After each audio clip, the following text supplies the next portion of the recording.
আসসালামু আলাইকুম। আমি জাফর সরকার, সাবেক সেনা সদস্য। আবারও একটি প্রতিবাদ লাইভ না করলে আসলে আমার চলেই না। এটা মনে হয় আমার রক্তের সাথে মিশে গেছে যে প্রতিবাদ লাইভ আমাকে করতেই হবে।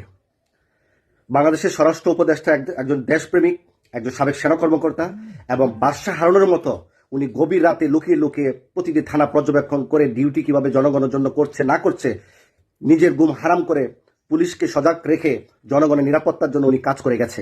আজকে সেই স্বরাষ্ট্র উপদেষ্টা লেফটেন্যান্ট জেনারেল অবসরপ্রাপ্ত জাহাঙ্গীর আলম চৌধুরীর বিরুদ্ধে ছাত্র শিবির, জামাত যেভাবে এবং আপনার এনসিপি যেভাবে তার পিছনে লেগেছে, তার পদত্যাগ চাচ্ছে। তার পদত্যাগ মানে কি বুঝেন আপনারা প্রিয় দেশবাসী?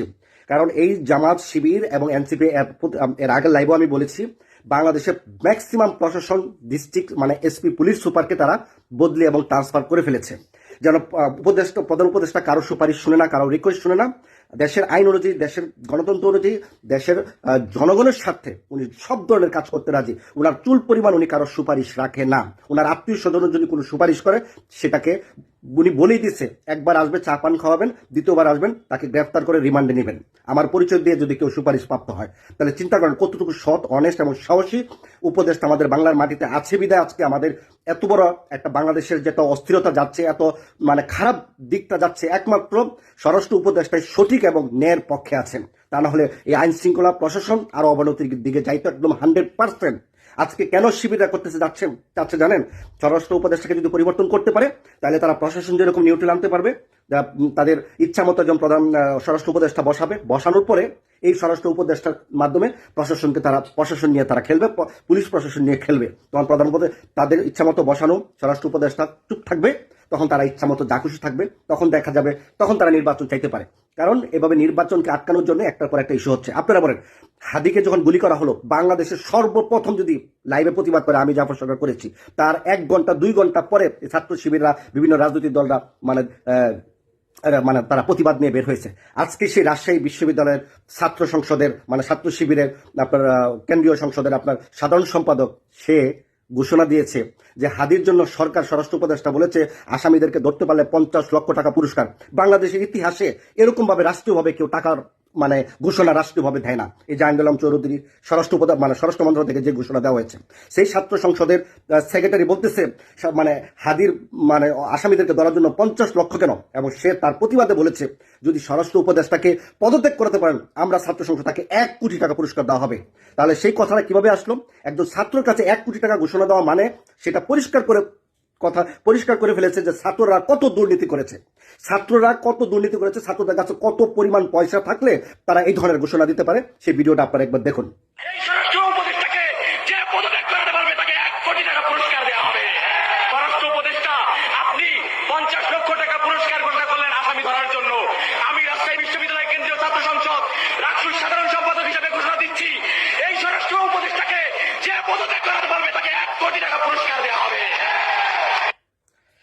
আপনারা তো ভিডিওটা দেখলেন, একটা ছাত্র সংসদের নেতা যদি 1 কোটি টাকা পুরস্কার দেওয়া হয়, তাহলে কত টাকার মালিক তারা? আমাদের বাংলাদেশ কোন দিকে যাচ্ছে? প্রিয় দেশবাসী, দেশকে বাঁচান, রাষ্ট্রকে বাঁচান, আপনারা পার্লামেন্টকে বাঁচান।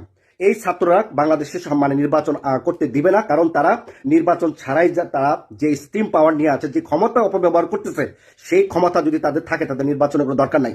শেখ হাসিনাকে পতনের করার আন্দোলনের পিছনে কাদের হাত ছিল? সারা বাংলাদেশের মানুষের হাত ছিল। বাংলাদেশের গণতন্ত্র ফিরিয়ে আনার জন্য, বাংলাদেশের নির্বাচন একটা পরিস্থিতি আনার জন্য, একটা সরকার আনার জন্যই কিন্তু এই আন্দোলন শুরু হয়েছিল। শেখ হাসিনাকে বিদায় করা মানে হচ্ছে আমাদের নতুন একটি সরকার, গণতন্ত্র ফিরে আসবে, একটা নির্বাচন চায় জনগণ, সুষ্ঠু একটা নির্বাচন চায়, যাতে মানুষ ভোটের অধিকার ফিরে পেতে পারে। সেই ছাত্ররা এমন ভাবে ইস্যু করতেছে বাংলাদেশের জন্য কোনো নির্বাচন না হয়, কারণ নির্বাচন ছাড়াই তারা যে পাওয়ার দেখাচ্ছে, তারা তো নির্বাচন সরকার আসলে তো এগুলো করতে পারবে না। এই জন্য তারা নির্বাচন চায় না। এখন আপনারা দেখেন, প্রত্যেকটা ছাত্রছাত্রী যেভাবে কথাবার্তা বলতেছে, সেনাবাহিনীকে অসম্মান করতেছে, পুলিশকে অসম্মান করতেছে, এইভাবে তো একটা রাষ্ট্র চলতে পারে না। প্রত্যেকটা মানুষের তো দিক নির্দেশনা আছে, দিক নির্দেশনা না থাকলে তো একটা রাষ্ট্র সংবিধান চলে না।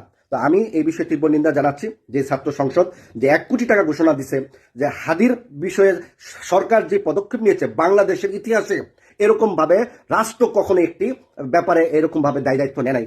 বাংলাদেশে হাদির চাইতো আরো জনপ্রিয়, হাদির চাইতো বাংলাদেশের রাষ্ট্রীয় ফিগার ব্যক্তিকে গুলি করে হত্যা করা হয়েছে, নির্মম ভাবে হত্যা করা হয়েছে। রাষ্ট্র এত বড় দায়িত্ব নেয় নাই যে এয়ার অ্যাম্বুলেন্স করে তাকে সিঙ্গাপুর, থাইল্যান্ডে পাঠানোর জন্য 50 লক্ষ টাকা বরাদ্দ করার জন্য, আসামিকে ধরে দেওয়ার জন্য। তারপরও তারা স্বরাষ্ট্র উপদেষ্টা জাহাঙ্গীর আলম চৌধুরীর পদত্যাগ চান। উনি কি করবেন? আসামি বিভিন্ন দেশে পালিয়ে গেছে, এটা কি স্বরাষ্ট্র উপদেষ্টার কাজ, প্রশাসনের কাজ?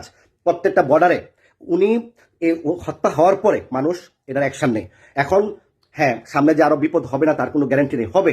তাহলে কি করতে হবে? প্রশাসনকে প্রতিটি জনগণের পিছনে অন্তত একজন দুজন করে পুলিশ রাখতে হবে, আর্মি রাখতে হবে, তাহলে যদি মানুষ নিরাপত্তা রাখতে পারে। এখন আমার বাড়িতে একটা যদি অঘটন ঘটে, পুলিশকে আমার বাড়িতে আগে নিরাপত্তা জানবে? তারা কি জানে আমার কোনো ক্ষতি হবে?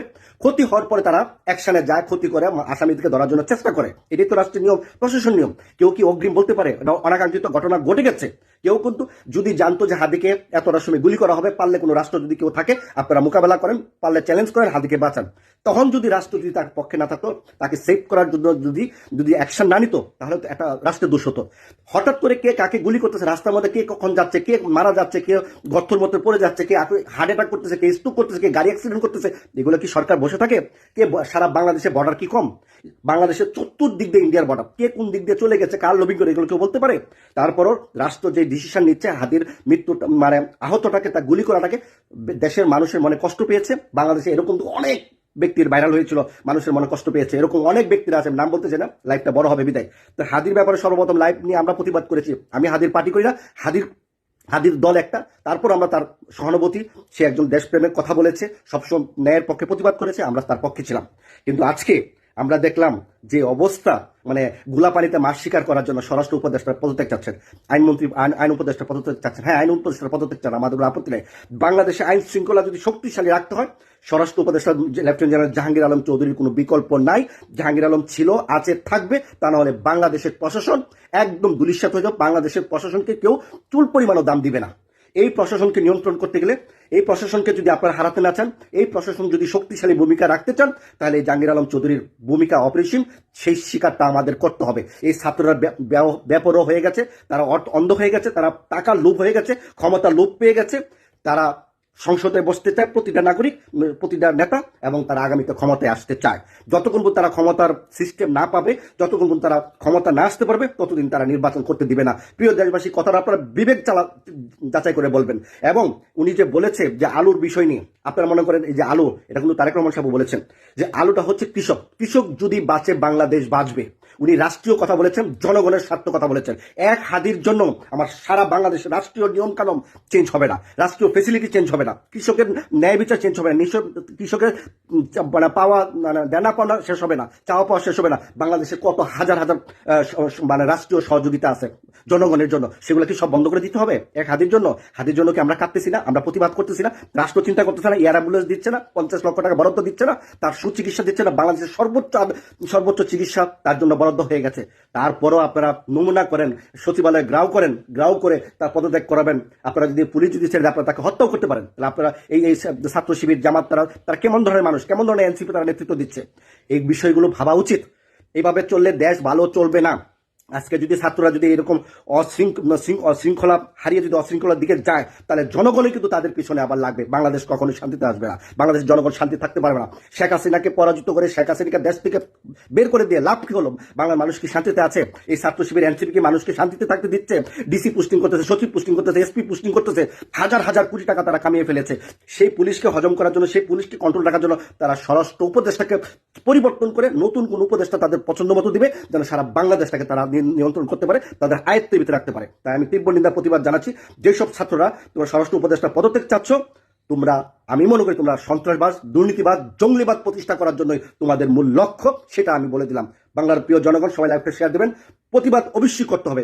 এই জাহাঙ্গীর আলম স্বরাষ্ট্র উপদেষ্টা বাংলাদেশের বীর সন্তান, বাংলার ফাটাকেষ্ট সৎ অফিসার, তার নিজের পরিবারকে চুল পরিমাণ ফেসিলিটি দেয় নাই সেই স্বরাষ্ট্র উপদেষ্টা থাকার পরেও।